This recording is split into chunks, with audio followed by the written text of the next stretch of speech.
Los maestros en la escuela siempre hablaban del amor y la esperanza. Buenas, bienvenidos a Estado de SATS. Hoy tenemos con nosotros al escritor Luis Felipe Rojas. Él viene desde Holguín. Muchos de ustedes los conocen por sus escritos. Ha sido articulista del portal Diario de Cuba. Y bueno, su obra es extensa. Durante muchos años ha trabajado diferentes géneros, ya sea desde la poesía, desde la prosa. También ha hecho documentales y periodismo independiente. Para nosotros es un placer tenerte con nosotros, Luis Felipe, por acá. Muchas gracias por venir. Y bueno, quisiéramos sobre todo hablar, como siempre hacemos, de forma distendida sobre tu vida, tu trabajo, que nos cuentes tu visión que tienes sobre el país, la realidad que tenemos. Y para ello quisiera que quizás llevar un orden cronológico. Quisiera que empezaras hablándonos de qué estudiaste, en dónde, y bueno, por ahí sigamos la charla. Bueno, yo soy básicamente de formación autodidacta obligatoria y tengo que especificar esto. Empecé a estudiar filología, di 2 años en Santiago de Cuba y después el tercer año lo comencé aquí en La Habana, en la Facultad de Artes y Letras, por la decisión de un profesor que dictaminó que yo tenía deficiencia intelectual. No pude terminar una de sus asignaturas y por tanto en el sistema educacional cubano quedé fuera.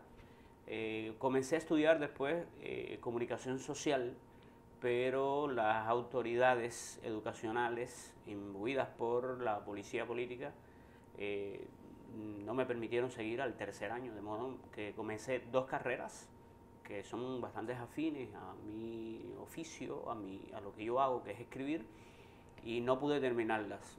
Por eso que me digo que soy autodidacta. ¿Estamos hablando de qué año, Luis Felipe? Bueno, terminé en el 97, filología, eso casi el tercer año, y en el 2006 no pude comenzar el tercer año de comunicación social. Okay, después de eso, ¿qué hiciste? Mira, ¿hacia dónde te enfilaste? Yo me acogí a un sistema que hay en educación me hice instructor de teatro para hacer algo, ¿no? Y comencé a hacer teatro aficionado, después trabajé también teatro profesional, hice algunas cosas, seguí escribiendo, siempre seguí escribiendo, ya sea poesía, teatro, narrativa, publiqué en las publicaciones principales de Cuba, tanto en Cuba como en el exterior, en la Gaceta de Cuba, en la revista Encuentro de la Cultura Cubana, y empecé a publicar libros, nunca enviando a las editoriales, sino ganando concursos, que es una de las maneras que hay en Cuba de publicar sin tener amigos. En el 2005 fue que comencé con otro amigo, con Michael Hernández Miranda, a hacer la revista Bifronte, una revista independiente, pero literaria, netamente literaria, y ahí vino toda la debacle con mi persona. A partir de eso tengo entendido que empezaste ya también a incursionar en el periodismo independiente, ¿no? Sí, yo escribía para Encuentro en la Red desde el año 2003 con seudónimo, me acuerdo que se llamaba Jairo Ríos, hasta el año 2005 que ya comencé a escribir con mi nombre. Me interesó dar mi nombre, me interesó empezarle a preguntar a la gente la realidad de Cuba y a ponerla ahí en esa publicación excelente que había. Y es decir, ya empecé a hacer eso. Creo que el periodismo era más bien como el ejercicio para, como decimos, ir calentando el brazo para la prosa, que me sirvió bastante, y para la poesía igual. Una pregunta, ¿cuál fue tu experiencia durante todo este periodo en que estabas todavía dentro de algunas instituciones? Me comentabas que pertenecías a la HS y, bueno, dentro de estas instituciones oficiales, ¿cuál fue tu experiencia? Mira, principalmente la HS se tiene como los parvulitos de la cultura, pero la Asociación Hermanos Saiz está totalmente controlada en cada provincia, en cada municipio, por se dice como un funcionario de la OJC, del partido. La Asociación Hermanos Saiz es una filial de la Unión de Jóvenes Comunistas y por tanto se tiene como la vanguardia de los intelectuales en Cuba, es decir, es como esa cantera de donde salen después esa vanguardia. Mi experiencia a nivel de relaciones personales con artistas, escritores, con los artistas plásticos, con los teatristas.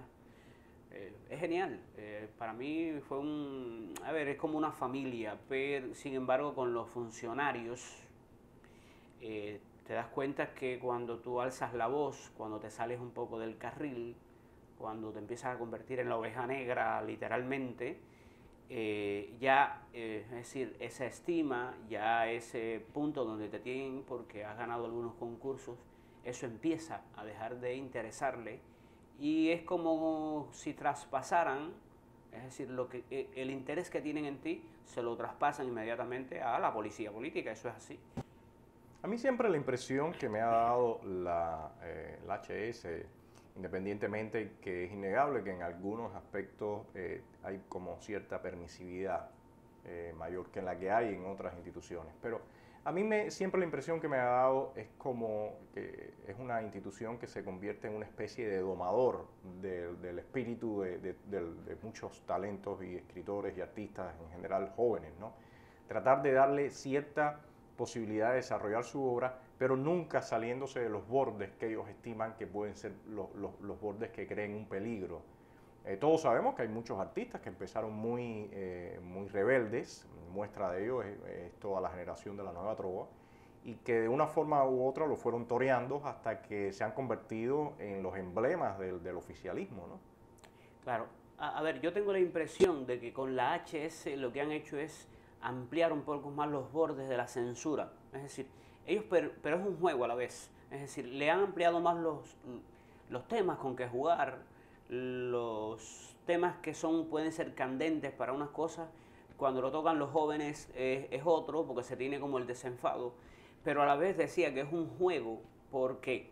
Porque los espacios que tiene la Asociación Hermanos Ahí siempre van a ser menores.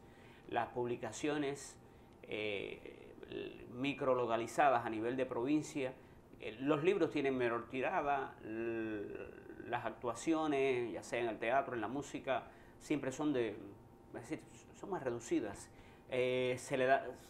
Y esto lo estoy diciendo, lo dicen los congresos de HS que hacen, esas reuniones anuales o cuatrienales que hacen, siempre se quejan de que tienen menos promoción, y es que ese es el punto por lo que tienen supuestamente un poco más de libertad, es decir, tienen menos promoción también. Sus cosas desenfadadas y más atrevidas salen menos en la televisión, menos en la radio, y por tanto tienen menos acceso al público en general. Sí, es como una especie de, en algunos casos, como un espacio de catarsis, pero que queda completamente contenido, ¿no? Contenido. Un ejemplo de eso, por ejemplo, es el espacio que está acá en La Habana, que le llaman La Madriguera, donde muchas veces se han hecho conciertos donde han participado gente del rap, de hip hop, que son, gente que tienen textos bastante contestatarios, pero evidentemente es como una especie de agujero en la ciudad, ¿no? Un espacio donde va un grupo de personas reducidas y de ahí no sale este tipo de concierto y este tipo de manifestación. Quedan ahí y de alguna forma es como te decía, tratar de ganar tiempo con estas personas para que poco a poco, a medida que ellos vayan creciendo como artistas, se vayan desencantando y muchos abandonan el país, claro, o otros sencillamente empiezan allá a calcular más cuáles son los límites y a entender más cómo es la lógica, ¿no? Eso es muy evidente, ¿no? Hay muchos artistas que ya, a medida que va a pasar el tiempo, ya van entendiendo cuál es la lógica y dicen, bueno, mi protesta llega hasta este punto, de aquí para allá no paso porque sencillamente ya es como dice el refrán acá, empezar a jugar con el mono y dejar la cadena, ¿no? La cadena. Esa es mi impresión, es así como tú lo ves. Por ahí, yo no puedo dar otro ejemplo que mi testimonio personal. Por ejemplo, yo tenía 35 años, ya los había cumplido en febrero del 2006, que es la fecha tope para ser miembro activo de la Asociación Hermanos Saiz. Después algunos los dejan como algo así como un miembro honorario, un miembro de honor, una cosa de esta. Es decir, había causado baja natural en febrero, y en agosto, después de todo lo que se había formado con la revista Bifronte, un registro domiciliario en mi casa, una detención bastante larga, todo, se aparece la entonces presidenta de la Asociación Hermanos Saiz en Holguín, en ese caso, ahora está trabajando en el Consejo de Estado, se llama Alina Alarcón Martínez, a comunicarme que yo causaba, es decir, que yo era expulsado de la Asociación Hermanos Saiz Y yo le decía, yo no fui, es decir, no me puedes expulsar ya porque ya yo no estoy ahí. Y dice, no, pero de todas maneras tenemos que comunicarte que la asociación te expulsa. No puedes expulsar a alguien que ya causó baja natural. No, pero de todas maneras tienen que, es decir, hay que decirle a aquel que se salió del carril que está expulsado, que la asociación, es decir, es para los artistas revolucionarios, para los políticamente confiables. Así Sin embargo, a mí me parece de todas formas que puede ser un espacio muy interesante para que los jóvenes puedan ir empujando e ir moviendo esos límites. Yo creo que es que ese mismo juego en el que trata de entrar el sistema para torear a los jóvenes, yo creo que se puede revertir y puede ser realmente una línea que todos los jóvenes que realmente desean hacer un arte independiente, un arte comprometidos con ellos, con su talento y con sus amigos, con sus personas, con su entorno, y no con un sistema político, bueno, pues yo creo que puede ser interesante ir moviendo esa frontera ahí en este espacio. O sea, hay personas que rechazan o dicen, no, tal persona pertenece a la HS y de alguna forma dice, bueno, está... Yo creo que no, yo creo que no hay por qué tener un prejuicio con respecto a eso. Yo creo que es muy importante que la gente desde su posición, bueno, vaya moviendo esos límites poco a poco. Sí, sí, me parece perfectamente, es decir, lo que dices está muy bien porque además constituye como un trampolín para los jóvenes creadores. Yo creo que a veces el no conocer esas fronteras también los salva, ¿no?, de ciertos prejuicios. Hay ejemplos muy buenos, como algunos trovadores, como el grupo Omni Zona Franca y otros más. Es decir, personas que fueron, que despuntaron bastante, o grupos que despuntaron bastante. Quizás cuando la asociación los intentó utilizar, siguieron saliéndose de ese carril, de ese corral también, y después ya no hay remedio. Y eso es hasta bueno. Pero en medio de, es decir, de ciertas aperturas, en medio de transformaciones, de pujas entre el poder y la intelectualidad, han pasado generaciones que no fueron manipuladas por el poder y punto, y se encuentran en un punto en que ya son intelectuales, escritores, cineastas, a los que no pueden maniatar de ninguna manera. A mí me parece que en ese sentido la conclusión es que, bueno, que la censura la pongan ellos, que la gente no se autocensure. Claro. O sea, la censura la pongan ellos, tú haces tu obra, tú haces tu trabajo y que te expulsen si ellos estiman que deben expulsarte o que tomen la medida que ellos estimen, pero no uno ser quien ejerce la propia censura, ¿no? Hace un tiempo acá en Estado de SATS hacíamos un encuentro sobre la censura donde hubo varios productores, realizadores, artistas. Fue muy interesante y bueno, ellos de diferentes formas manifestaron cómo operaba estos mecanismos de censura, ¿no? Pero bueno, lamentablemente son mecanismos que están muy vivos todavía. Quisiera, Luis Felipe, que nos hablaras un poquitico más de Bifronte, ¿no? ¿Qué fue exactamente, cómo surge, cuándo termina? Porque realmente fue una de estas iniciativas de las últimas épocas fue vanguardia, ¿no? A partir de eso, bueno, han empezado a surgir con la aparición y el uso de los nuevos medios digitales y internet, bueno, un sinnúmero de publicaciones. Hoy en día una de las más conocidas es Voces, que tiene un lanzamiento mensual. Y realmente ha ido despertando la iniciativa y el talento de muchos artistas e intelectuales cubanos. Cuéntanos un poco de Bifronte. Bueno, mira, Bifronte, es decir, surgió de la idea entre Michael Hernández Miranda, un escritor que ahora radica en Texas, en los Estados Unidos, y yo. Bueno, éramos escritores, pero éramos eminentemente revisteros. Nos gustaba participar en todo tipo de publicación, es decir, íbamos moviendo la escritura, moviendo las voluntades de la gente con diversos proyectos que fueron quedando en el camino, hasta que un día decidimos hacer Bifronte con la ayuda de unos amigos, personas ahí mismo en Holguín y en otros lugares que nos ayudaron a compilar todo. Hicimos el número, quisimos que la revista siempre fuera eminentemente literaria y no política, pero sí una revista fuera del alcance de las manos de la Asociación Hermanos Saiz, de la UNIAC, que la editorial Holguín no tuviera que ver con esto, y mucho menos ninguna editorial de carácter nacional. El primer número salió a la calle, casi sorprendimos a todo el mundo. tanto a los escritores, a la intelectualidad, que les interesó bastante. ¿Hacían ediciones impresas o era Impresa. principalmente? No, era impresa, presillada ahí a mano, en rústica, pero esto sorprendió a los intelectuales jóvenes principalmente, pero sorprendió también a la policía, de modo que comenzaron las presiones de la policía política en Holguín contra nosotros. Hubo un momento en que nos quedamos prácticamente solos, Michael y yo, compilando todo, editando, imprimiendo. Nos ayudó bastante el padre Olivier Hernández Carbonell, del Obispado de Holguín, donde pudimos imprimir casi 1000 ejemplares la primera vez. La segunda vez volvimos, pero tengo que decirlo, sí, tengo que decir nombres, porque Bifronte dejó de funcionar. El obispo de Holguín, Monseñor Emilio Aranguren, nos llamó y nos dijo que esa publicación no era del interés del obispado, cuando era una publicación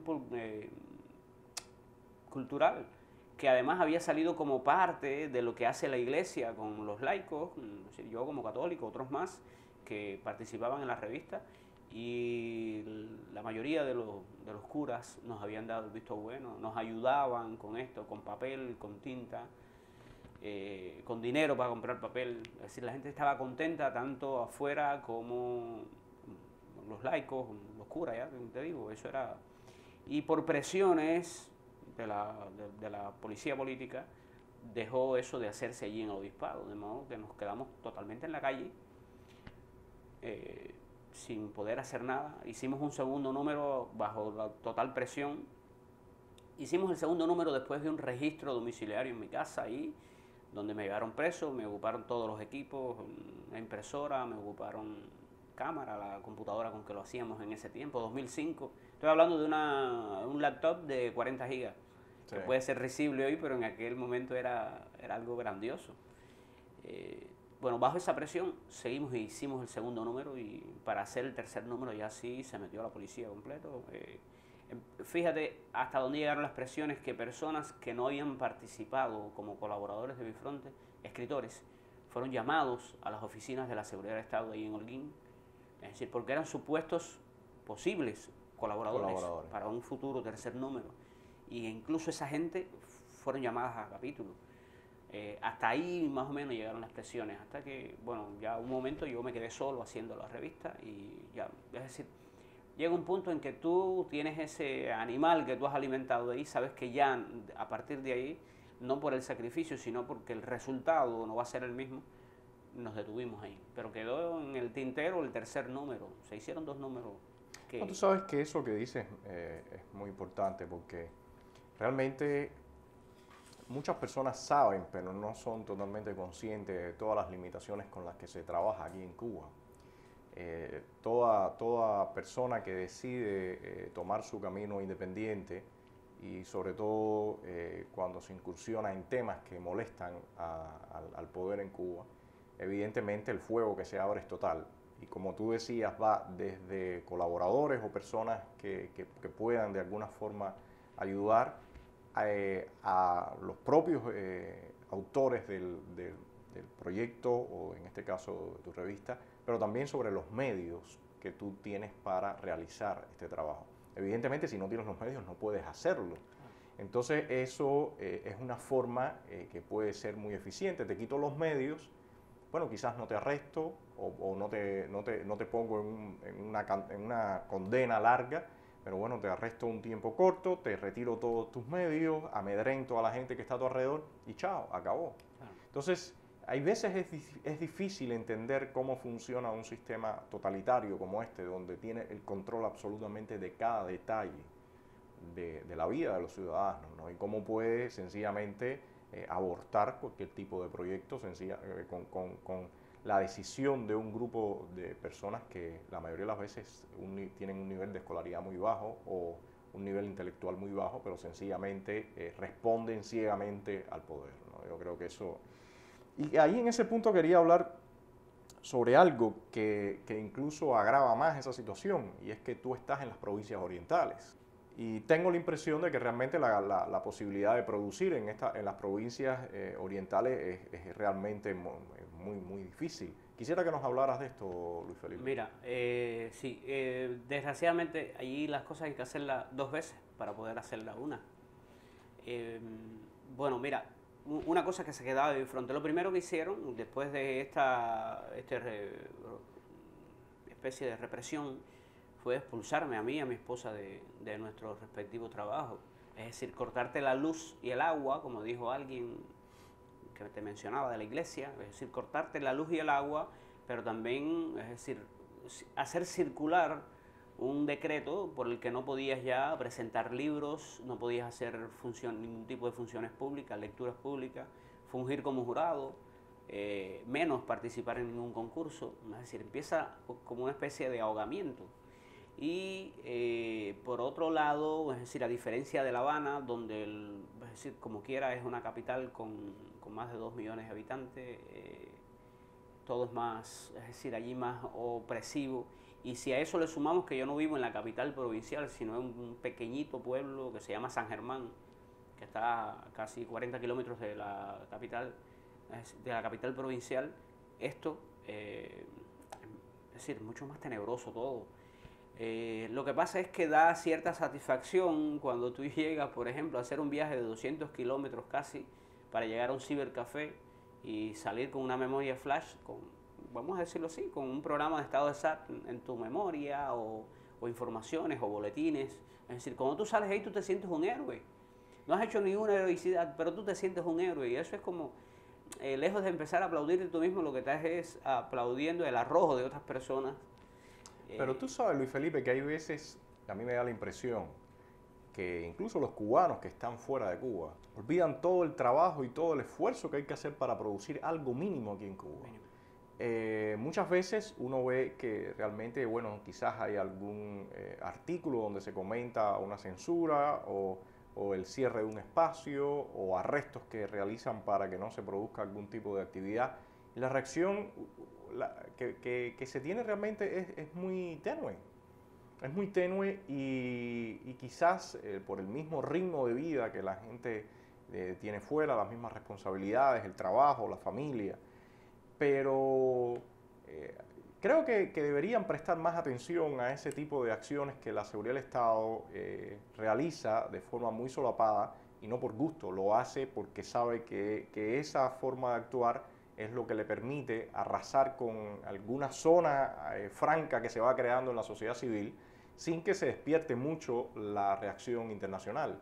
Sin embargo, yo creo que estamos en un momento muy difícil en nuestro país y la policía política y bueno, todos los brazos que tienen están trabajando muy fuertemente en apagar estos fuegos que están apareciendo en muchas áreas de la sociedad civil cubana.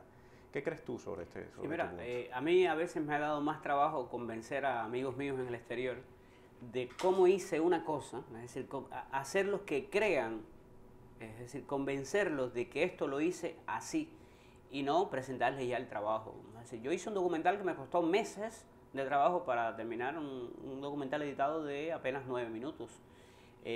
Fui a un lugar, entrevisté a varias personas y al regreso me quitaron la cámara, me borraron todo, me quitaron la tarjeta de la memoria para que ni siquiera pudiera recuperar nada, porque se puede hacer. Es decir, y un trabajo que me había costado casi un mes coordinar las entrevistas, un par de días hacer las entrevistas, es decir, eso se fue abajo. Buscar otra vez una cámara, buscar otra vez. Es decir, cuando tú le cuentas a la gente que tienes que hacer esto, que tienes para moverte en 200 kilómetros, 300 kilómetros dentro del oriente del país, en una semana tienes que mandar la cámara adelante y en la otra semana trasladarte tú o trasladar, es decir, a alguien que va a coordinar esto. Es decir, eso es increíble, eso no, primera no te lo creen. Eso es increíble. Y el trabajo, es decir, el trabajo no está en en filmar esos 10 minutos de entrevista, sino en convencer a la gente que fue así. Es decir, ya fuera de cámara, ¿no? Cuando conversamos y eso, porque es realmente increíble. Moverse en un pequeño pueblo desde San Germán, o Banes, o Palma Soriano, hacia las capitales provinciales como Santiago de Cuba, Holguín o Bayamo, puede arrastrar a varios oficiales del Ministerio de Interior detrás de ti, puede acarrear que durante una semana se aposten en las esquinas de tu casa porque saben que vas a salir a algo. Y cuando tú cuentas esto, eso es increíble. Cuéntanos de estos documentales que han estado haciendo en los últimos tiempos, ¿no? Hay varios que han estado incluso circulando en internet. Cuéntanos sobre esta idea, la realización, cuál ha sido tu experiencia. Cuéntanos. Mira, yo pasé un breve curso en la televisión serrana, allá en Granma, y porque estaba interesado en hacer documentales desde esa realidad en que yo estaba. Todavía no me habían expulsado de los espacios oficiales, e incluso un par de documentales míos se pusieron en la televisión nacional, pude participar en algunos concursos nacionales algunas veces, y después que se cortaron todos los cables, es decir, me di cuenta que tenía un potencial, que había cosas para filmar. He comenzado una nueva serie que los títulos responden a preguntas. El primer documental de la serie es ¿Por qué me golpeas? Un documental que es el testimonio de un ciudadano en Holguín al que golpearon salvajemente y lo dejaron paralítico. Está en cama, esa persona no puede moverse nunca más. Sin embargo, los policías fueron absueltos a los pocos meses de cometido el hecho. Todavía hoy esta persona padece de la desidia de las autoridades y todo. Eso me interesó, por eso, es decir, el documental está en que esta persona se pregunta, es decir, está preguntándose, no está juzgando a nadie, no siente odio, es decir, simplemente está haciendo una pregunta. El segundo de la serie fue ¿Por qué luchas?, donde yo contrasto la labor de algunos líderes, de algunos activistas de la sociedad civil independiente con la de otras personas que hacen sus labores en sus casas. Es decir, de modo que mientras van ocurriendo esta entrevista, van saliendo planos de señoras en sus casas haciendo lo suyo, de personas moviéndose en la calle. El ¿Por qué luchas?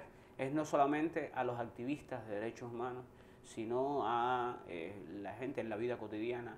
Pero sí, la palabra lucha ya tiene una connotación en Cuba. Luchar es buscársela, arreglarse la vida. Sobrevivir, ¿no? Y también es una pregunta a los oficiales de la policía política que salen al final del documental con sus nombres, sus fotos, que las hice yo, algunas me las entregaron, pero yo soy el responsable de que salgan estos activistas de derechos humanos, de que salga la gente de la vida cotidiana normal, cocinando, buscando agua, y que salgan estos oficiales, porque mi pregunta de por qué luchas es para todos los cubanos, dentro o fuera de Cuba, en todos los estratos sociales, en el gobierno, es decir, preguntarte a ti, a Rodilis, ¿por qué tú luchas? Es decir, cuando te haga la pregunta un día. Y es decir, esto sería una serie de 5 documentales. En el otro que estoy produciendo ya es ¿Por qué me vigilas?, que me ha parecido interesante. Es decir, no la estructura que le he dado, sino como me fue saliendo, fue desarrollándose el mismo, porque lo que quiero ver es cómo un grupo de mujeres, 5 o 6 mujeres, son vigiladas por las turbas, por la policía, por los oficiales del Ministerio del Interior, por sus vecinos, y sin embargo ellas, es decir, se ponen no a vigilar, sino a observar a esta gente que los observan.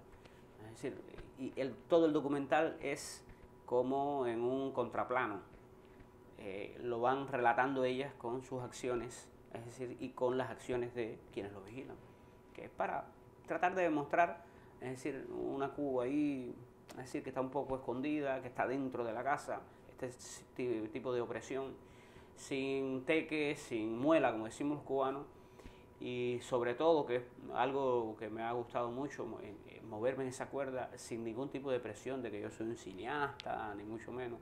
Yo soy un tipo fresco, atrevido, que ha movido una cámara, una pequeña cámara, y con eso ha querido, es decir, hacer un paneo de la Cuba de ahora mismo. Tú sabes que ese tema me parece muy importante porque, bueno, finalmente tú eres un creador, ¿no? Y todos los creadores tienen una visión peculiar de la realidad, ¿no? En los últimos tiempos acá en Cuba ves a muchos artistas o creadores que dicen, no, yo no me meto en cuestiones de política, ¿no? La política no es, lo mío es mi arte, ¿no? Y eso siempre ha sido una pregunta que ha estado en discusión, tanto dentro como fuera de la isla, ¿no? Porque cómo un creador no va a poder percibir esa realidad que lo oprime, o sea, porque es una realidad opresiva, es un sistema totalitario, es un sistema que impone, es un sistema que te dice no te puedes salir de estos límites y realmente ya, bueno, durante ya todos estos largos años ha habido, como decías, muchos abusos, muchos golpes, ha habido violencia. Y evidentemente los artistas y los creadores tienen una capacidad especial para percibir estos temas, ¿no? Y me parece que ayuda mucho a reflejar, en algunos casos un poco más cruda, en otros casos desde una perspectiva diferente a la del ciudadano común, todo esto que está pasando en nuestro país. Hace unos días leía un texto de Ponte, que salía en Diario de Cuba, que se llamaba La locuacidad del mal, ¿no? Me gustó mucho el texto y a mí me gusta pensar en esos términos también, porque yo pienso que la creación de un artista, de un intelectual, de un ser humano, es lo opuesto digamos, a lo que es el mal, que lo asocio particularmente con lo destructivo, con la capacidad de generar odio, violencia. Claro. Y me gustaría que me hablaras de ese tema. Tú sabes, es un tema que estamos hoy por hoy viviendo muy, muy fuerte con todos los últimos sucesos que han ocurrido. Creo que uno de los puntos clímax de esta situación fue cuando la muerte de Oswaldo Payá, que fue realmente una situación extremadamente violenta, la que desató el gobierno muy, muy nervioso. Y en los últimos tiempos han habido allá en Oriente ola de arrestos con mucha violencia, registros en las casas. Acá en La Habana también ha habido muchísimos arrestos y registros. Y evidentemente estamos viendo un sistema que cada vez se siente más acorralado por todo su entorno. Desde ahí que quisiera que habláramos de este tema, de la situación que ves en Cuba, cómo es el presente, cómo es el futuro, la violencia, pero desde tu perspectiva como creador. Ese punto me interesa mucho. Yo quisiera ser el primer ciudadano, el primer lector, el primer espectador, ¿no?, que respete la decisión de todo intelectual de decir que no se mete en política. Es decir, del intelectual que dice, bueno, yo voy a hacer silencio con este tema que es candente, yo voy a hacer silencio con estas violaciones, porque no hay que ser ni intelectual, ni político, ni científico, no, nada de eso. Simplemente un ciudadano puede apreciar cuando se están violando los derechos humanos, no de los intelectuales, no vamos a decir que ellos se conformen con la censura, sino de los ciudadanos comunes y corrientes en el país. Yo quiero ser el primero que respete ese silencio, pero que ningún intelectual en Cuba me diga, de ningún rango, me diga que ese silencio no es también meterse en política, de que eso no es una complicidad con un sistema cerrado como lo es el sistema social cubano, el sistema político. Es decir, mis amigos que hoy están en la UNEAD, que viajan al exterior sin ningún tipo de problema, que tienen un representante para que le haga todas las gestiones migratorias, es decir, las gestiones para salir del país, es decir, quien se ocupa de buscarle ese permiso e incluso a veces de recogerle el pasaporte cuando llegan a Caracas, porque les recogen el pasaporte, o a La Paz, o a Argentina. Esos amigos, es decir, que converso con ellos, que ayer mismo aquí en La Habana estuve conversando con algunos de ellos, es decir, que sepan una cosa, es decir, si yo fui el escritor que además de escribir se puso a hacer periodismo independiente, que se puso a denunciar cosas que había en Holguín, en Santiago de Cuba, pero también recuerden que yo soy el escritor, el hombre que escribió 4 libros de poesía y decidió entonces no callar. Es decir, yo me metí en política, pero tú que hiciste silencio no te metiste en política. Tú que escribiste, por ejemplo, conozco en Holguín la persona que es una lumbrera en la cultura local y localista de Holguín, que era quien hacía los guiones para las mesas, para las tribunas abiertas en Holguín. Y esa persona opinó, bueno, ¿por qué se mete en política? este es un escritor, un joven escritor, yo fui una joven promesa, ¿no? Como es como se llama, yo venía despuntando hasta que no pude publicar nunca más. Y esta persona, que era quien hacía los guiones de las tribunas abiertas, decía, ¿por qué tú te metes en política? Ah, yo me meto en política y tú no te metes en política. Es decir, yo me meto en política porque denuncio estas cosas o porque no he querido participar de otras más. Y tú cuando vas a, no sé, a Londres, a Nueva York, a Miami, y te juntas con el comité de apoyo por la liberación de los 5 combatientes del Ministerio Interior que están presos en los Estados Unidos, tú no te metes en política y yo sí. Es decir, entonces ese juego, es decir, yo no creo que yo esté siendo el primero que esté denunciando esto, pero sí lo que estoy diciéndoles es, basta ya. Y se lo estoy diciendo a mis amigos intelectuales, a los escritores, a los cineastas que conozco, a los arquitectos que son gente chévere con los que me llevo. Porque pasamos a la otra parte de esto que tú me preguntabas. Hay una represión latente. Mis vecinos saben, es decir, quienes me vigilan, mis vecinos saben quienes apedrearon mi casa, y cuando me estoy poniendo de ejemplo un centenar de personas en todo Oriente, no quiero poner más, pero bueno, cerca de un centenar de personas en todo Oriente, a las que les apedrean la casa, les tiran pintura en la noche, les escriben carteles en las paredes, carteles pro-gubernamentales. Y eso, la intelectualidad cubana, la comunidad científica cubana, los educadores, no pueden olvidar eso. ¿Cómo tú le vas a sacar eso? Es decir, cuando tú pones 200 personas frente a la casa de Osvaldo Payá Sardiña a que lo injurien, tú como especialista de la policía política, especialista del terror, ¿cómo vas a impedir después que alguien le tire un carro arriba a Payá o a alguien de la familia Payá? Cuando tú en casa de alguien como Cervantes en Holguín, en Contramaestre, o en Palmarito de Cauto, en casa de José Daniel Ferrer, o en casa de Rolando Rodríguez Lobaina, que son de las personas más perseguidas posiblemente en toda Cuba por el activismo que hacen confrontacional con el régimen. Cuando tú a esa gente le ponen esas 200 personas a injuriarlas, ¿cómo después tú impides que alguien le tire una bofetada o una piedra o la emprenda contra su familia? Ese silencio cómplice de, te decía, de la comunidad científica cubana, de los educadores, de los intelectuales, es lo que los mancha y los que los va a manchar para siempre. Yo puedo estar implicado en eso que dicen que es la contrarrevolución. Yo, si ser revolucionario es silenciarse entre todas esas cosas, yo soy un contrarrevolucionario. Es decir, yo estoy en contra de la revolución cubana porque hace esas cosas. Que soy un disidente porque ¿a qué filas yo pertenecí? Bueno, a las filas de los jóvenes intelectuales. Si yo disiento con los jóvenes intelectuales que están callados ahora mismo, bebiendo allí en el pabellón Cuba, viajando a Latinoamérica y a Europa sin ningún tipo de problema, e incluso diciéndome a mí que no haga estas cosas, que no diga esto que estoy diciendo aquí en estado de SAR, viajando a México, botando su pasaporte cubano y cruzando la frontera, y a la semana escribiéndome, diciéndome, bueno, perdóname, tenía que decir todas estas cosas. Está bien, sigan haciéndolo, está muy bien, y si eso es una manera de escapar, si eso es una manera de ser, está muy bien, pero, es decir, pero no me critiques a mí por eso.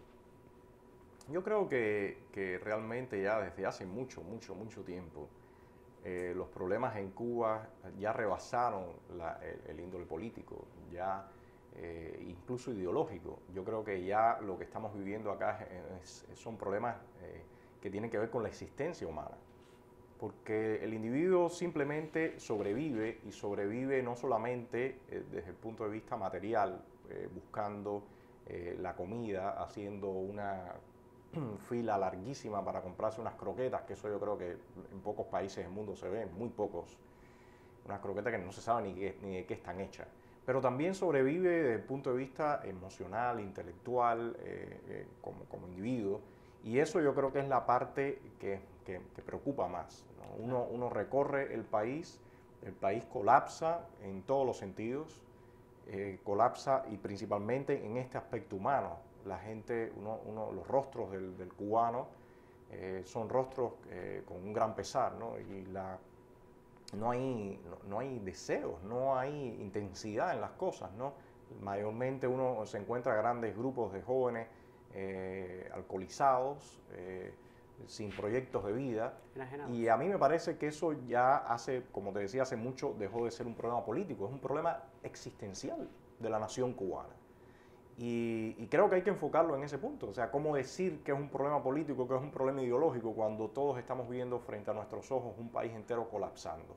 Como decías, hace unos días sorprendió a todos la fuga de la hija de Marino Murillo. O sea, da risa que este individuo le llamen el zar de la economía y que su hija escape a Estados Unidos, cruzando la frontera de México y Estados Unidos.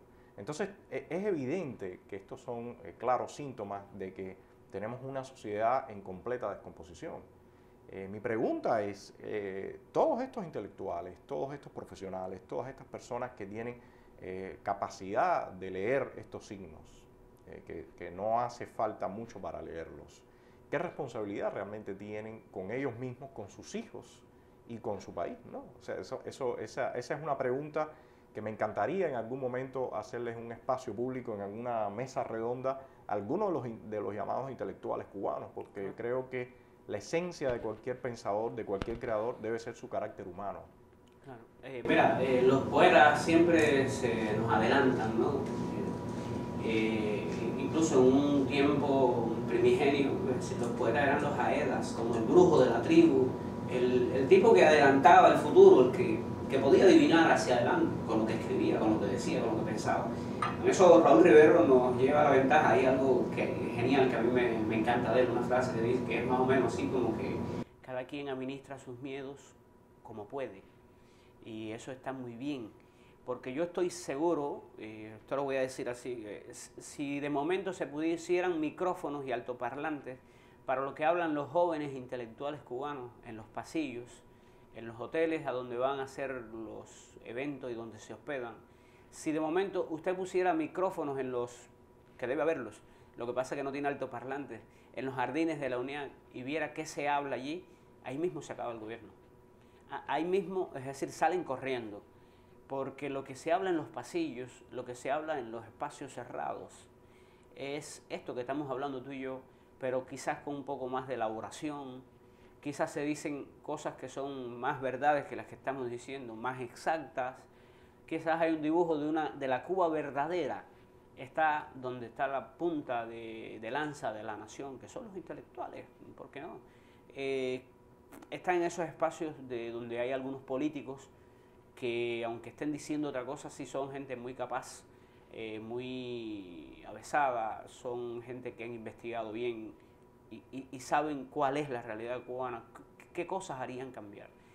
Pero creo que al final también, al final de la noche, cuando cada quien se acuesta, es decir, y aparte de administrar su miedo, es decir, la gente sí sabe la responsabilidad que está teniendo, y volvemos otra vez a ese círculo vicioso, con ese silencio, o con lo que dijo y realmente no era verdad. Me comentabas antes de comenzar la entrevista que dentro de tus planes está salir del país, viajar fuera. También me decías que eres padre de 2 hijos, tienes un varón de 9 años y una hembra de 3 años.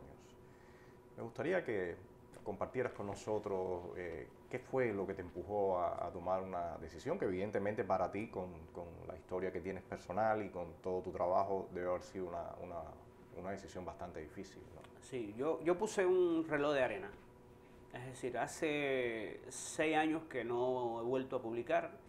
Hace 6 años que soy la oveja negra entre la intelectualidad, entre los que eran jóvenes intelectuales, porque ya tengo 41 años.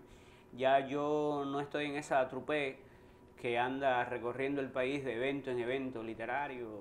Es decir, como te decía, hay una circular por ahí que no me deja ni publicar ni leer en público. Y aparte de los esfuerzos que yo he hecho por denunciar cosas que están pasando, por relatar Cuba a través de mis artículos, mis reportajes, mira, ya no puedo hacer fotografías de manera desprejuiciada, ya no puedo hacerlo tranquilo en Holguín sin que venga alguien y se me acerque a pedirme el carnet de identidad o la autorización o para filmar o para hacer fotos. Se me acabaron a ver un poco las fuerzas para salir a la calle, hacer periodismo, volver a mi casa, sentarme, atender a mis hijos, a mi esposa, a mi familia y además dedicar 2 horas a la literatura que hago, a una novela que sigo escribiendo. Tengo 4 libros inéditos, aparte de los 4 que publiqué, tengo 4 libros inéditos. Quisiera publicar tarde o temprano. El blog ha sido como una vía de escape donde he puesto algunas cosas, pero quisiera abrirme paso como escritor, hacer un stop ahí, parar un momento en esa furia, en esa rabia, es decir, y sentarme a escribir, seguir haciendo periodismo, seguir haciendo el activismo que hago, pero hacerlo, no sé, con un poco más de tranquilidad. No sé si el exilio me lo dará, no sé si después de las 8 horas limpiando carros o moviendo tierra en el lugar donde vaya, es decir, pero sí sé que voy a tener siempre 2 horas para sentarme a, no sé, enviarme mensajes con los amigos y a escribir. Ese es realmente eso, pero en lo personal no quiero que mis hijos me vuelvan a ver, es decir, como me arrestan delante de todos en mi casa, en la puerta de mi casa. No quiero que vean más mi hijo Malcolm de 9 años. No quiero que vuelva a ver, al salir a la esquina para irse para la escuela, un grupo de policías vigilando mi casa como si yo fuera un delincuente, porque además, por mucho que se lo explique hoy, no lo está entendiendo mucho, porque, es decir, fíjate, y voy a ir a una anécdota, pero esto explica todo. En el año 2010 íbamos mi esposa, los niños y yo para Guantánamo porque iban a bautizar, íbamos a ser padrinos de los niños de un opositor amigo de nosotros, de Rolando Rodríguez Lobaina, y en el punto de control de allí de Río Frío nos bajaron, me esposaron delante de mis hijos, después en el jeep me golpearon, en el jeep en que me llevaban, viraron a mi familia para atrás, y eso es un trauma del que mi familia no se ha recuperado. En el 2008 me apedrearon la casa a apenas 70, 80 centímetros de donde estaba la cabeza de mi hijo durmiendo, que pudieron haberlo matado, y mi hijo no ha podido conciliar nunca más el sueño. Es decir, me voy hacia los Estados Unidos, es decir, me dieron asilo político. Tengo un empeño con una fundación alemana que se dedica a la ayuda de los escritores y nunca pude salir del país a través de esa beca. Tengo algunas propuestas editoriales para cuando salga del país, pero aquí no he podido hacer eso. Eso es básicamente lo que me anima. Y lo otro, la cosa narcisista de cualquier ser humano es, quiero respirar aire fresco. Quiero sentarme en un lugar donde la policía no vaya a preguntarme por mis inclinaciones políticas y menos ideológicas. No, esto que comentas de los hijos creo que es algo realmente muy fuerte. Hace un tiempo atrás, ahí donde está sentado, estuvieron sentados Berta Soler y José Daniel Ferrer y hablábamos sobre este tema, o sea, cómo es la familia, cómo la familia vive toda esta situación de la represión, los hijos. Hace solamente 2 semanas, si acaso, entraron a casa de José Daniel Ferrer para hacer un registro que fue con lujo de violencia y bueno, la hija tiraba su celular contra la pared para que no se lo llevaran y entonces pues la lanzaron al piso, la golpearon. Realmente este es un tema que es muy duro, extremadamente duro. Cuando uno lo escucha, para nada se parece a lo que es vivirlo, ¿no? Yo creo que el escucharlo es quizás un 5% de lo que vive un ser humano cuando ocurren todos estos actos, ¿no? La impotencia y el sentido de indefensión que uno tiene cuando ve individuos que se comportan simple y llanamente como perros rabiosos en contra de otra persona que lo único que está haciendo es manifestando su forma de pensar. La mayoría de las veces incluso ni siquiera son referidos a ataques personales, sino es simple y llanamente su forma de ver el mundo, su forma de expresarse. Y en los últimos tiempos ya hay personajes que se han convertido, yo le llamo, en clásicos ya, ¿no? Hay un tal Camilo extremadamente activo, muy golpeador, golpea, me han dicho que su especialidad se ha convertido en golpear a mujeres. Hay otra persona que le llaman Bolodia también, Sí. un hombre alto, corpulento. Me han dicho que le encanta golpear a la gente una vez que están esposados. Y yo me pregunto, qué ser humano puede tener en su cabeza hacer este tipo de acción y qué ser humano puede respaldar o dar autorización para que estos tipos de individuos, que en cualquier parte del mundo estuvieran en cárceles, en cualquier país normal, esos individuos estarían en cárceles. Hay que ver si en sus casas también no golpean a su familia, porque ese deseo de atropellar, de humillar a otro ser humano, es algo que realmente es incontrolable. Esas son personas que están enfermas. Yo me pregunto, ¿qué persona puede realmente darle un salvoconducto a estos individuos? ¿Qué tipo de gobierno existe que le da un salvoconducto a este tipo de individuos? Yo creo que hay muchos temas que ya dentro de la nación cubana hay que discutir en público y hay que discutirlo completamente a cara descubierta, porque a mí me parece muy evidente que en algún momento, con toda la tensión y con toda la situación que se está viviendo en Cuba, puede ocurrir cualquier tipo de confrontación, de choque. Y si tú tienes a estos individuos como las personas que van a, de alguna forma, a controlar esto, pues se sabe que el final es violento. Porque en algún momento, cuando existe esa superioridad, la gente racional, la gente que tiene un sentido humano, pues sencillamente se controla, trata de evitar este tipo de enfrentamiento, pero hay un momento que esas cosas se pueden ir de las manos. Se van de las manos. Y alguien sencillamente puede indignarse, pero de forma tal de ver que vayan a atropellar a un hijo, o que vayan a golpear a su esposa, o que vayan a golpear a sus padres, y puede realmente haber un conflicto, un enfrentamiento muy fuerte. Y eso evidentemente la historia ha demostrado que cuando estas cosas se van por esa vía, no se saben cómo terminan, ¿no? A mí me parece que es muy importante que todo este mundo de los intelectuales, de los profesionales, de la gente que piensa, de la gente que sienta, que cree en nuestro país, que estén dentro y que estén fuera, tienen que empezar a tener un papel mucho más activo en señalar este tipo de situaciones que están ocurriendo. Es totalmente intolerable, ¿no? Sí, claro. Mira, yo tengo, es decir, ahí la muestra en dos personajes totalmente tenebrosos en Holguín.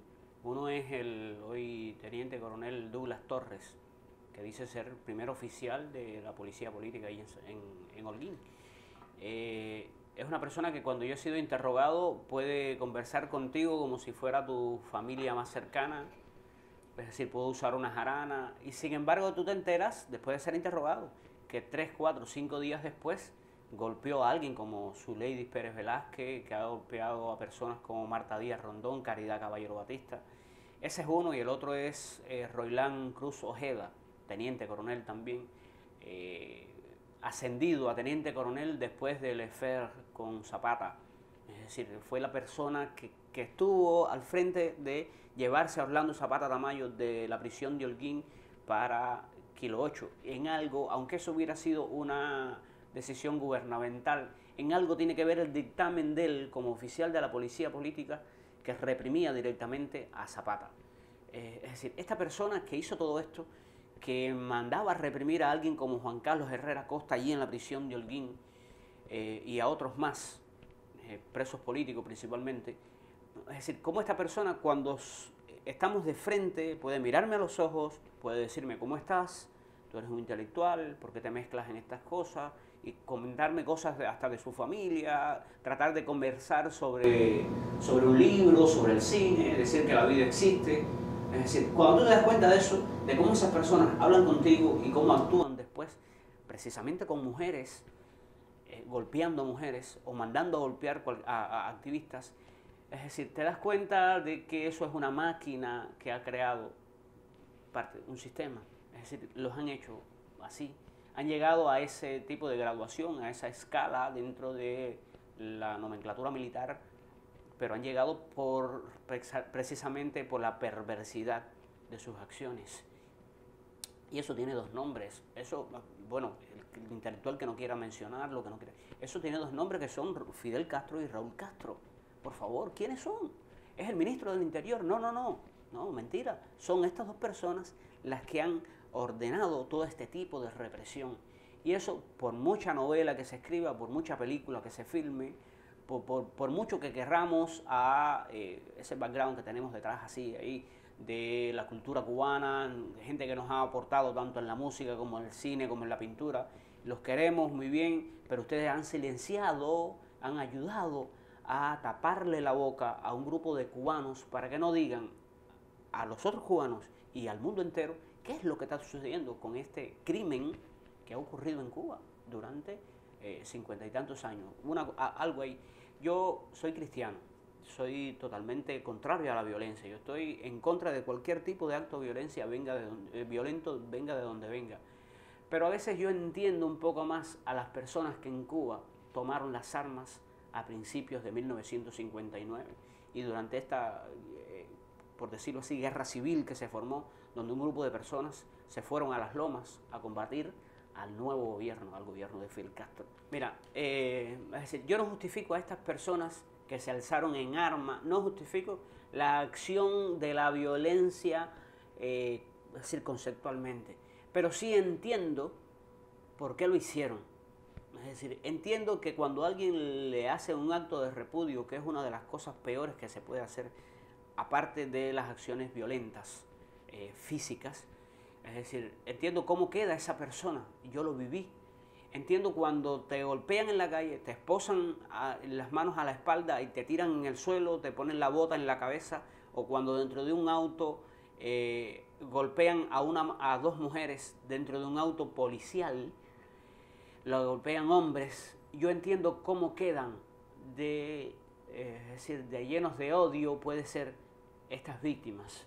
Entiendo cuando un niño ve cuando a sus padres los golpean, los sacan arrastrándolos de la casa y puedo entender la violencia que quede dentro de ellos después, que yo no la justifique, que no estoy de acuerdo con esa violencia que se forme después, porque para nada quiero que nunca dos cubanos se enfrenten violentamente, ni mucho menos. Es decir, no lo justificaré nunca, no lo aprobaré nunca. Pondré mi mano, mi cabeza, mi cuerpo entre ellos dos para evitar que se enfrenten, si tengo que hacerlo. Pero sí entiendo parte de la sociedad cubana. Es decir, yo volví a entender, siendo reprimido como he sido, volví a entender esa otra parte de la historia de Cuba que me contaron muy mal. Por eso te mencionaba, Luis Felipe, este artículo de Ponte sobre la locuacidad del mal, porque cuando hace unos años, estando fuera de Cuba, se estrenaron dos documentales que había hecho Oliver Stone. Uno se llamaba Comandante y otro se llamaba Looking for Fidel. Estamos hablando del año 2003, fue paralelo con la Primavera Negra del 2003. Yo recuerdo que un amigo vio estos documentales, un amigo norteamericano, y cuando nos sentamos, él me comentó, yo lo vi también, y cuando nos sentamos a conversar, yo me di cuenta enseguida que él vio un documental y yo vi otro. O sea, vimos dos documentales distintos viendo a la misma hora. ¿Y cuál era la razón? Él no podía leer el cinismo con que Fidel Castro había manejado su entrevista. O sea, esa locuacidad, esa capacidad infinita de mentir, él no la percibió. Yo sí, porque yo conozco la realidad que hemos vivido. Y ahí, en ese sentido, es donde yo creo que conceptualmente está contenido ese mal. O sea, ese mal que después se ha filtrado en toda la sociedad cubana. No digo que él sea la fuente del mal en la sociedad, ni nada por el estilo. Pero sí creo que de él ha emanado toda una política y una dinámica de cinismo que ha cubierto a todos estos órganos de la seguridad del Estado, a miles o decenas de funcionarios que actúan con un tremendo cinismo, y ha llegado a toda esta masa también de intelectuales y profesionales en Cuba. Yo creo que hasta que no se mire de frente la verdad y se pueda hablar en forma tajante de todo esto que está ocurriendo en nuestro país, sencillamente no vamos a rebasar toda esta situación que tenemos. Hay personas que afincan todas sus esperanzas en que muera Fidel Castro, que muera Raúl Castro. Hay gente que incluso le ha llamado la solución biológica. Yo no creo en nada de eso. Yo creo que el ser humano tiene que recobrar todo su carácter humano para ver y entender realmente cómo se puede construir un país nuevo, una nueva nación, con nuevas generaciones. Y para terminar, me gustaría que me comentaras esto. ¿Cómo ves tú una Cuba futura? Mira, algo que puede ser polémico, es decir, a partir de esto que yo lo diga, pero yo creo que algo genial que nos ha pasado a los cubanos y algo, yo creo que es una cosa divina. Yo creo en Dios. Yo creo que es algo divino. Es que nosotros, primero, un grupo grande de cubanos, tanto dentro como fuera de Cuba, es decir, nosotros somos parte de esa solución biológica. ¿Por qué? Porque lo mejor que nos ha pasado es que nosotros hemos ido muriendo poco a poco, primero nosotros. Es decir, primero murió el Luis Felipe que mentía para poder ir a un concurso literario. Murió el Felipe que mentía para presentarse en algún lugar. Y fueron muriendo los Roberto, los Juan, los Luis en la sociedad cubana que mentían, es decir, para salir del país, que mentían para ascender a una institución científica. Esa gente dejaron todo, es decir, fueron muriendo poco a poco y hoy son, es decir, yo me incluyo, yo me aplaudo y que me digan narcisista, que me digan lo que quieran, pero yo soy otro a partir de que yo morí a la mentira y estoy en lo que yo creo que es la verdad y en lo que creo que es la verdad de muchos cubanos, de los que lo dicen y de los que no lo dicen, de los que lo dicen en público y de los que me lo dicen a mí porque tienen miedo, porque tienen otros compromisos. Es decir, lo mejor que nos ha pasado a los cubanos es que nos adelantamos a esa muerte y esa va a ser la Cuba futura. Cuando se rompa el candado final, que es el que muchos están esperando el candado final, pero ya se han abierto otros cerrojos y eso es genial. Cuando eso se rompa y nosotros salgamos de esa gran cárcel, veremos que nos hemos adelantado, que nosotros vamos a ir siendo retoños, independientemente de la edad que tengamos cada uno o del lugar donde estemos, aquí en la tierra o en otro lugar que la gente imagina que podemos estar, en Cuba o en Miami o en Filipinas. Es decir, ya un grupo de cubanos morimos y volvimos a nacer y somos otros. ¿Qué es lo que necesita Cuba? Cuba necesita otros cubanos, que no son los que están mintiendo, que no son los que estamos ahora tratando de decir una verdad y aplastando a otros, como sucede dentro de la sociedad civil independiente. Es decir, los cubanos que nazcamos mañana o que estamos naciendo ahora mismo, esos son los que van a salvar a Cuba. Yo veo a Cuba así, como un mapa, como un abanico, como se dice muy fácilmente, y además una palabra bonita, de muchos colores políticos. Sí, pero cubanos plurales, pero nuevos. No puede ser cubanos plurales que estén tratando de aplastar al otro.